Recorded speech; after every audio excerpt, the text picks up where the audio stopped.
Kau bukan Tuhan yang melihat rupa, Kau bukan Tuhan yang memandang harta. Salam Bapak Ibu Saudara sekalian, kembali kita bertemu di dalam persekutuan doa sore hari ini. Dan bersama-sama kita akan mempersiapkan hati kita untuk kita masuk di dalam persekutuan doa kita. Saya mengajak kita bersama-sama merenungkan satu pujian yang ini mengingatkan kita bagaimana begitu besarnya Allah, kasih-Nya kepada setiap kita orang-orang percaya. Dan kiranya pujian ini mengantarkan kita untuk kita terus mengingat akan kebaikan-kebaikan Tuhan itu di dalam karya-Nya bagi hidup kita. Mari kita bersama-sama merenungkan pujian ini.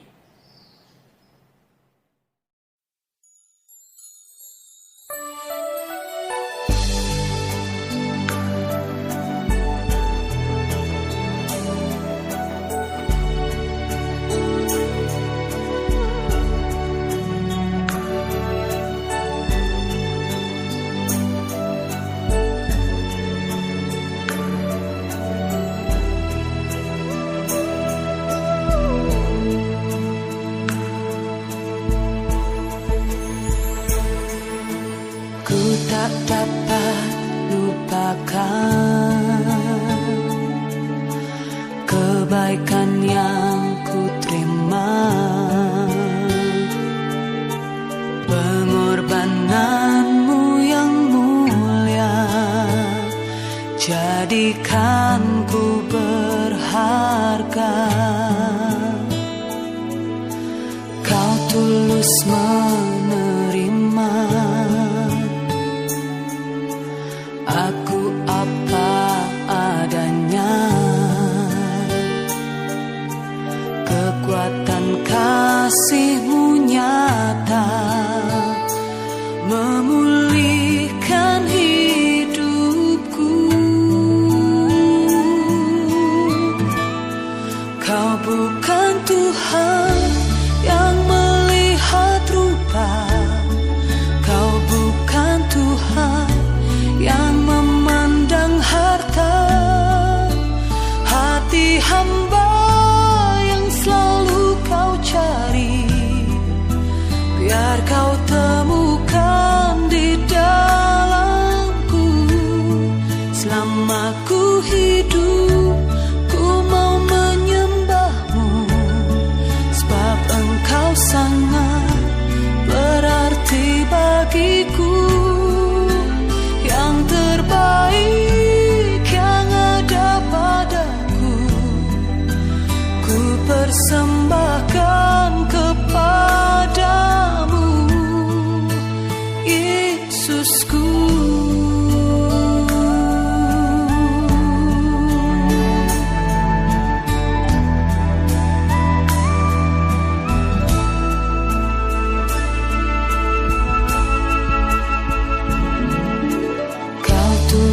Menerima aku apa adanya, kekuatan kasih-Mu nyata memulihkan hidupku.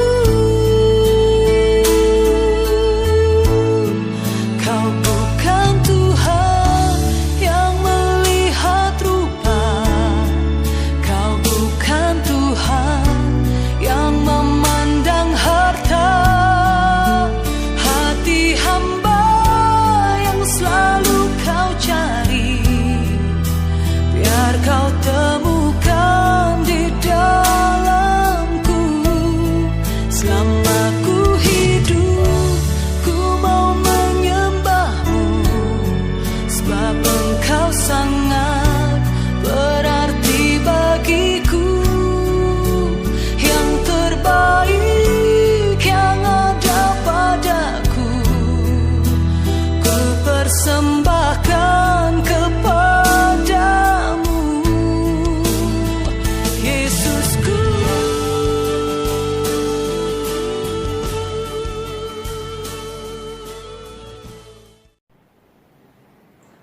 Mari kita bersatu dalam doa.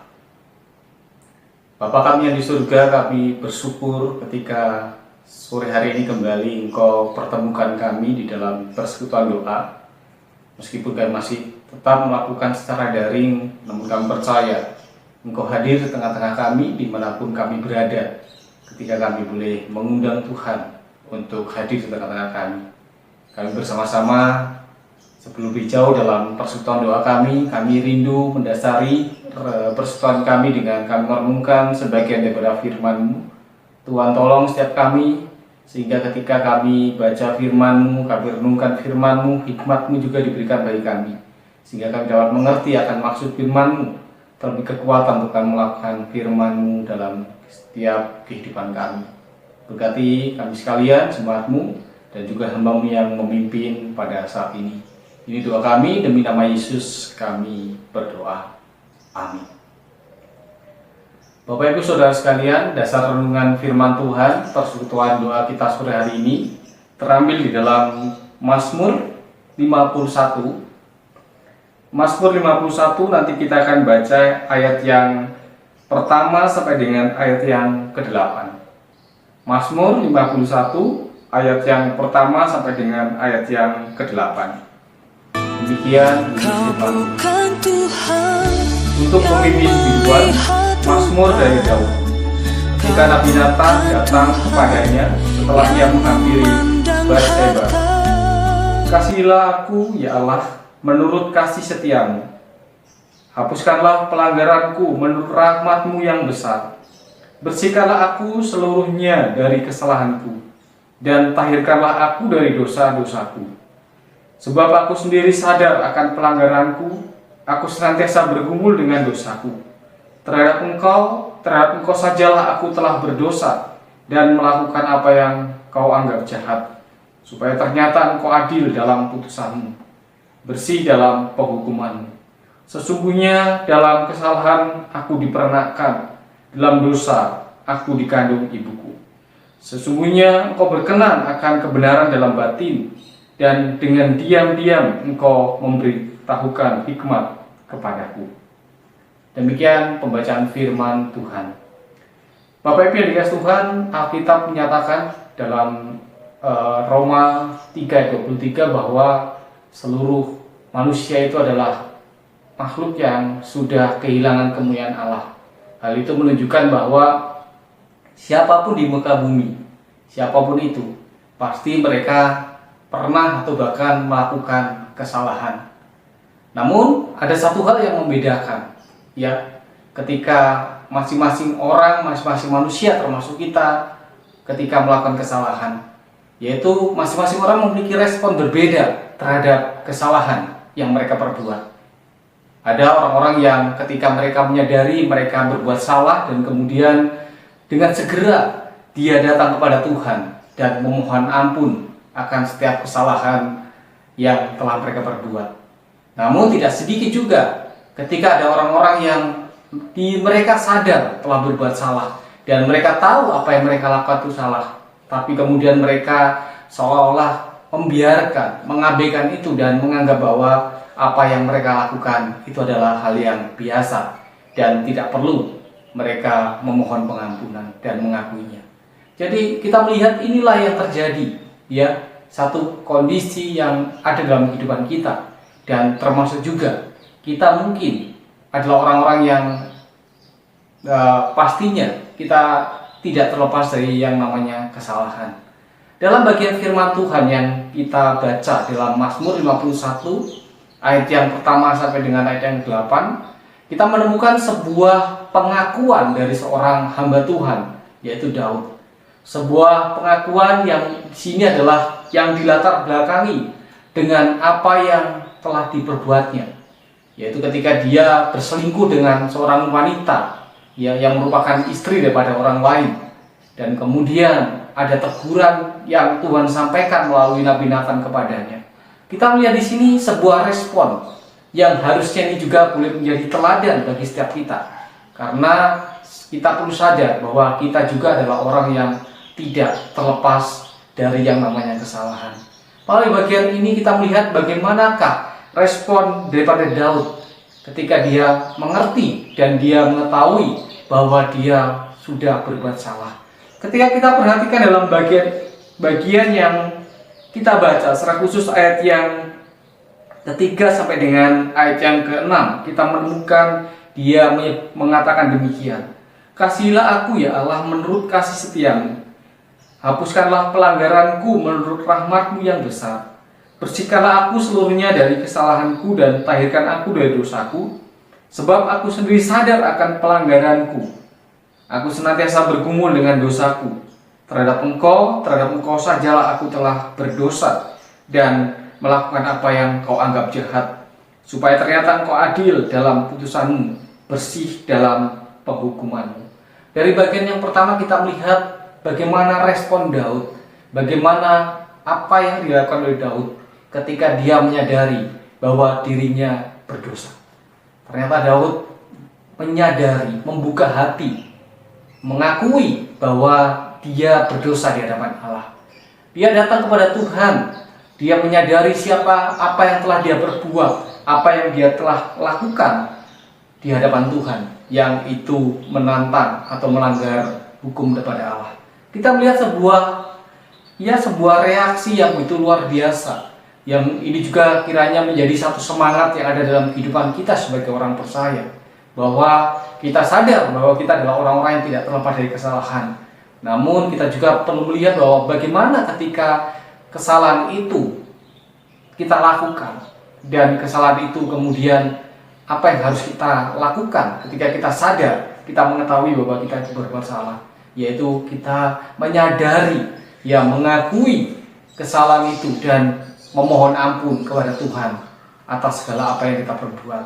Kita melihat sesuatu yang ironis sekali ketika banyak sekali orang-orang Kristen yang orang-orang percaya, yang mengatakan dirinya percaya, tapi dalam kehidupannya ketika mereka jatuh dalam kesalahan atau melakukan dosa, respon mereka adalah bukan mengakui kesalahan. Bahkan tidak sedikit ketika mereka merasakan akibat daripada apa yang mereka perbuat, mereka tidak menyadari, oh itu salah saya, tapi kemudian mereka berusaha untuk mencari kesalahan-kesalahan yang itu cenderung untuk menyalahkan orang-orang lain yang ada di luar mereka. Tetapi Daud tidak demikian. Daud ketika dia ditegur oleh Nabi Nathan bahwa dia telah berbuat dosa, kita melihat bahwa dia segera menyadari, mengakui dosanya itu di hadapan Tuhan. Kiranya ini juga yang menjadi semangat kita yang ada dalam kehidupan kita sebagai orang percaya, yang tentunya kita juga tidak terlepas daripada kesalahan. Yang kedua, kita melihat apa yang dilakukan Daud, mengapa dia datang kepada Allah, mengapa dia menyadari keberdosaannya itu kepada Allah. Kita baca di ayat yang ke-7 dan ke-8 dikatakan, sesungguhnya dalam kesalahan aku diperanakan, dalam dosa aku dikandung ibuku. Ayat yang ke-8 dikatakan, sesungguhnya kau berkenan akan kebenaran dalam batin, dan dengan diam-diam engkau memberitahukan hikmat padaku. Ada satu kesadaran, ada satu pengertian dalam diri Daud. Bagaimanakah, mengapa dia harus datang kepada Tuhan? Dia harus mengakui dosa di hadapan Tuhan, karena dia tahu bahwa hanya Tuhan, pribadi yang dapat membasuh dan mengampuni dosa. Hanya Tuhan adalah pribadi yang bisa memulihkannya dari hidupnya yang sudah tercemar oleh dosa. Hanya Tuhan. Dan dia menyadari bahwa Tuhan akan membuka hatinya, dan pengampunan yang daripada Tuhan itu disediakan bagi setiap orang yang dengan tulus hati datang kepada Tuhan. Jadi Daud menyadari ini, hanya Tuhan yang adalah sumber pengampunan sejati, dan Dia adalah Tuhan yang mengetahui kondisi dan keremukan hati kita, kesadaran kita, bagaimana suara hati kita ketika kita datang kepada Tuhan. Jadi Bapak Ibu yang dikasihi Tuhan, tidak ada pribadi lain yang dapat mengampuni kesalahan kita, hanya Tuhan. Dan Tuhan adalah pribadi yang tahu bagaimana suasana hati kita, situasi hati kita. Dia akan menghargai orang yang datang kepadanya dan akan membasuh, memberikan hikmat supaya kita boleh kembali dipulihkan di dalam kehidupan kita. Itu pun selaras apa yang diungkapkan oleh Yohanes. Dia mengatakan bahwa barang siapa dengan sadar mengaku dosa di depan Tuhan, maka Allah adalah setia dan adil, dan Dia akan mengampuni setiap dosa dan pelanggaran kita. Oleh karena itu, melalui perenungan firman Tuhan yang sudah kita renungkan bersama melalui kehidupan Daud, kita belajar bahwa mari kita belajar untuk kita mau menjadi orang-orang yang secara jantan, gentle, untuk kita mengakui kesalahan kita di hadapan Tuhan. Kita tidak lahir dari kesalahan atau bahkan kita menyalahkan orang lain atas apa yang kita perbuat. Tapi marilah kita menyadari, mengakui itu di hadapan Tuhan. Dan kita perlu menyadari bahwa hanya Tuhan satu-satunya pribadi yang dapat memulihkan kita. Dan hanya Dia pribadi yang dapat melihat dan pribadi yang dengan akan memimpin kita, menuntut kita ke jalan yang lebih baik, mengarahkan kita kepada kebenaran-kebenarannya. Kiranya Tuhan memberkati kita dan Tuhan menolong kita. Mari kita berdoa. Bapa kami yang di surga, kami bersyukur untuk firman-Mu yang kami sudah renungkan. Bersama-sama kami belajar daripada apa yang terjadi dalam kehidupan Daud. Kami diingatkan bahwa kami adalah orang-orang yang juga tidak terlepas daripada yang namanya kesalahan dan dosa. Oleh karena itu, biarlah kami meneladani Daud bagaimana suatu ketika kami mungkin melakukan kesalahan dan kami jatuh dalam dosa. Kami mau mengakui di hadapan Tuhan. Kami mau datang kepada Tuhan, memohon pengampunan kepada Engkau. Karena hanya Engkau lah yang pribadi yang dapat mengampuni dosa dan memulihkan kehidupan kami sebagai manusia. Dan kami melihat bahwa Engkau adalah pribadi yang setia bagi setiap kami yang dengan tulus hati, dengan remuk hati, mengakui dan datang kepada Engkau. Berkati firman-Mu, berkati kami sekalian. Kiranya firman-Mu boleh menjadi kebenaran yang ada dalam hidup kami, yang terus mengarahkan kami kepada kehidupan yang sesuai dengan kehendak-Mu. Ini doa kami Tuhan, kami bersyukur untuk firman-Mu. Amin. Bapak Ibu yang dikasih Tuhan, selanjutnya kita akan bersama-sama menyatukan hati kita. Kita akan menaikkan setiap syafaat-syafaat kita kepada Tuhan. Yang pertama, terus kita berdoa bagi keberadaan, ya kita teringat bagi saudara-saudara kita yang masih sakit, ya yang dalam proses kesembuhan, kita terus bawa dalam doa. Yang kedua, kita berdoa bagi keberadaan gereja Tuhan. Kita berdoa bagi pelayanan-pelayanan yang diadakan di masa pandemi, apalagi di situasi PPKM saat ini. Kita doakan kiranya apa yang dikerjakan diberkati Tuhan dan dapat membawa setiap kita semakin bertumbuh di hadapan Tuhan. Yang selanjutnya kita berdoa bagi jemaat Tuhan dalam segala pergumulan, ya, bagi pekerjaan mereka, bagi usaha mereka, dan pergumulan dalam keluarga mereka dan dalam segala hal yang menjadi pergumulan mereka masing-masing. Kita bawa setiap jemaat Tuhan ke dalam doa kita. Kita rindu, kita mohon supaya Tuhan campur tangan, memulihkan dan memberkati mereka. Kita juga berdoa bagi setiap hamba-hamba Tuhan, setiap majelis dan setiap aktivis pelayanan di gereja kita. Kita dukung mereka dalam doa, dalam keluarga, pekerjaan, dan apapun yang dikerjakan mereka. Kiranya mereka boleh tetap diberikan hikmat untuk hidup di dalam Tuhan dan senantiasa mengandalkan Tuhan. Kita juga akan berdoa bagi keberadaan bangsa negara kita. Ya, kita tahu situasinya masih tidak jauh berbeda dengan beberapa tahun terakhir, 1 tahun terakhir. Kita terus doakan pemulihan ekonomi, ya, penanganan COVID-19 dan segala upaya yang dikerjakan untuk perbaikan-perbaikan bagi negara kita. Kita bawa dalam doa untuk presiden kita dalam doa untuk setiap lembaga-lembaga terkait, kita bawa dalam doa setiap tenaga-tenaga medis yang ada di garis depan. Dan kita juga bawa doa setiap anak-anak Tuhan, gereja Tuhan di mana mereka berada. Yang terakhir, kita juga akan berdoa bagi kegiatan bakti sosial yang akan diadakan gereja Tuhan GKI Menelawan pada tanggal 26 September yang akan datang. Kita doakan kiranya melalui kegiatan ini setiap kita boleh ambil bagian untuk belajar peduli kepada orang-orang di sekitar kita, dan kiranya melalui kegiatan itu, melalui hal itu, nama Tuhan dipermuliakan dan banyak orang melihat kesaksian hidup dan merasakan bagaimana melalui apa yang kita lakukan di dalam bakti sosial. Kita akan bawa dalam doa untuk setiap pokok-pokok doa yang saya sebutkan. Mari kita bersama-sama menyatukan hati dalam doa.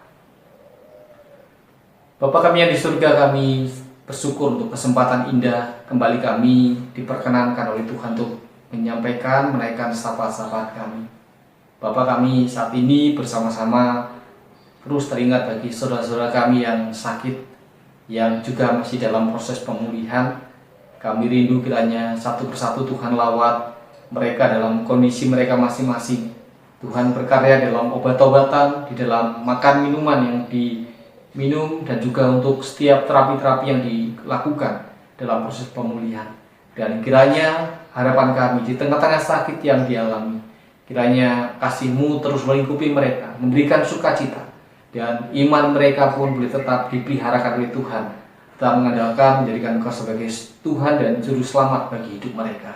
Kami menyerahkan untuk Bapak Chandra Surya, kami serahkan Ibu Suprapti, kami serahkan untuk Ibu Suratman, kami serahkan untuk pemulihan Ibu Isa, Bapak Heri Cahyanto, Bapak Honggo, dan juga kami serahkan untuk Bapak EDS, Ibu Herti, dan juga mungkin jemaat-jemaat yang lain ya, yang saat ini sedang sakit, dan beberapa jemaat yang beberapa saat mengalami ya terinfeksi COVID-19, kiranya Tuhan juga boleh tolong mereka dalam masa pemulihan. Kami juga bersama-sama menyerahkan untuk keluarga yang mendampingi, kiranya sukacita dan kasih yang hati yang lemah lembut Tuhan boleh berikan bagi mereka, sehingga mereka boleh dengan sabar, dengan setia boleh merawat anggota keluarga yang sakit. Kami bersama-sama juga membawa dalam doa kami bagi jemaat-Mu yang saat ini dikaruniai kehamilan. Kami bawa untuk Ibu Intan, ya, kami bawa untuk Ibu Rizda, kami bawa untuk jemaat, salah satu jemaat di Donomulyo, dan juga kami serahkan jemaat-jemaat lain yang mungkin saat ini sedang dikaruniakan kehamilan. Kiranya Tuhan juga boleh terus berkati proses demi proses ibu maupun janin dalam kandungan diberkati, dan sampai tiba waktunya proses persalinan semua boleh berjalan baik. Kebutuhan-kebutuhan dana, biaya yang diperlukan nantinya, Tuhan juga beri campur tangan dalam segala persiapan, dan Tuhan juga yang membukakan berkat dan mencukupkan semuanya. Kami bersama-sama juga Bapak berdoa bagi untuk jemaat-Mu yang saat ini sudah lanjut usia. Kami teringat bagi Bapak Ibu Isa, kami teringat bagi Bapak Ibu Irawan, kami teringat bagi Bapak Adiwi Kartono, Ibu Suratman, Ibu Maria, Ibu Suprapto, dan kami teringat bagi Bapak Sutopo, dan juga jemaat-jemaat Tuhan yang lain yang sudah berusia lanjut. Kiranya Tuhan juga boleh campur tangan dalam kehidupan mereka di usia yang Tuhan anugerahkan sampai saat ini. Kiranya kasih dan sukacita, kesehatan yang dapat Tuhan terus diberikan kepada mereka, dan kehadiran mereka di tengah keluarga juga boleh menjadi sukacita dan menjadi berkat dan teladan di dalam keluarga masing-masing dan bahkan di dalam kehidupan jemaat. Kami serahkan Bapak saat ini juga kami membawa dalam doa kami bagi keberadaan gereja-Mu di dalam setiap pelayanan yang ada. Tuhan juga campur tangan, baik melalui ibadah umum, baik yang dilakukan secara streaming, dan beberapa ibadah komisi yang lain, sekolah minggu, remaja, komisi wanita yang masih secara online dilakukan. Tuhan juga boleh campur tangan, biar melalui semua itu upaya-upaya yang dilakukan untuk melayani jemaat-Mu melalui setiap bagikan renungan kebenaran-kebenaran firman, itu juga boleh dipakai Tuhan untuk memelihara iman jemaat-Mu di tengah-tengah situasi dunia yang seperti saat ini. Kami menyerahkan untuk para hamba Tuhan, kami menyerahkan para majelis, kami menyerahkan untuk para aktivis pelayanan. Kiranya masing-masing Tuhan juga boleh campur tangan pribadi dalam kehidupan mereka, keluarga mereka, pekerjaan mereka, dan apapun yang dikerjakan dan apapun yang digumulkan, Tuhan juga boleh campur tangan dan hadir di dalam kehidupan mereka. Bersama-sama kami sore hari ini juga teringat bagi keberadaan bangsa negara kami ya Tuhan. Kami teringat bagaimana begitu beratnya situasi yang dihadapi bukan hanya bangsa negara kami tapi dunia di masa pandemi COVID-19 ini. Oleh karena itu kami terus membawa dalam doa bagi pemimpin negara kami. Hikmat-Mu Tuhan berikan bagi Presiden Joko Widodo. Kiranya beliau boleh diberikan kesehatan, kekuatan, hikmat untuk boleh memikirkan hal terbaik yang boleh menolong membawa bangsa kami untuk keluar dari setiap krisis yang dihadapi. Kami serahkan untuk program-program baik jangka pendek maupun jangka panjang yang dilakukan. Kami serahkan untuk penanggulangan COVID-19, proses vaksinasi yang terus berjalan, dan juga penanganan di beberapa tempat yang itu menjadi home base untuk penanganan pasien COVID. Tuhan campur tangan. Kiranya berkati tenaga-tenaga medis, orang-orang yang terpapar, dan kiranya mereka juga boleh dipulihkan. Mungkin di dalam juga ada anak Tuhan, kiranya Tuhan juga boleh menguatkan mereka.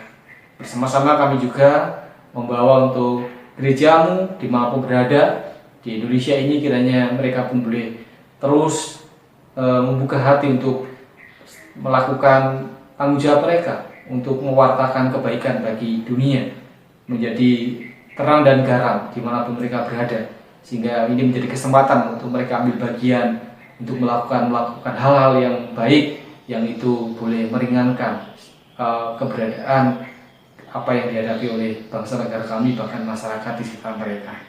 Kami juga secara khusus menyerahkan untuk rencana kegiatan bakti sosial yang akan gerejamu Lawang, jika Lawang adakan, kiranya Tuhan juga beri tolong. Segala persiapan, proses penggalangan dana, kiranya Tuhan juga berberkati, dan bersyukur ketika Tuhan sudah mengutus orang-orang, pribadi-pribadi untuk ambil bagian. Dan kami juga terus berdoa kiranya Tuhan juga boleh berkarya untuk menggerakkan jemaat-jemaat Tuhan yang lain, untuk mereka ambil bagian. Seberapapun yang mereka boleh berikan, itu juga dapat Tuhan pakai untuk sarana bagi kemuliaan Tuhan dan menjadi berkat bagi orang lain. Sekali lagi kami serahkan ya Bapa untuk setiap saudara kami ini sepenuhnya hanya ke dalam tangan kuasa Tuhan. Tuhan yang berkarya, Tuhan yang menjawab sesuai tepat dengan waktu Tuhan bagi kami. Dan sebentar kami juga akan mengakhiri ibadah kami akan kembali ke dalam aktivitas kami. Tuhan tolong, Tuhan campur tangan, dan Tuhan memberkati kami semua. Demi nama Yesus kami berdoa. Amin. Demikian Bapak Ibu yang dikasihi Tuhan, persekutuan doa kita sore hari ini.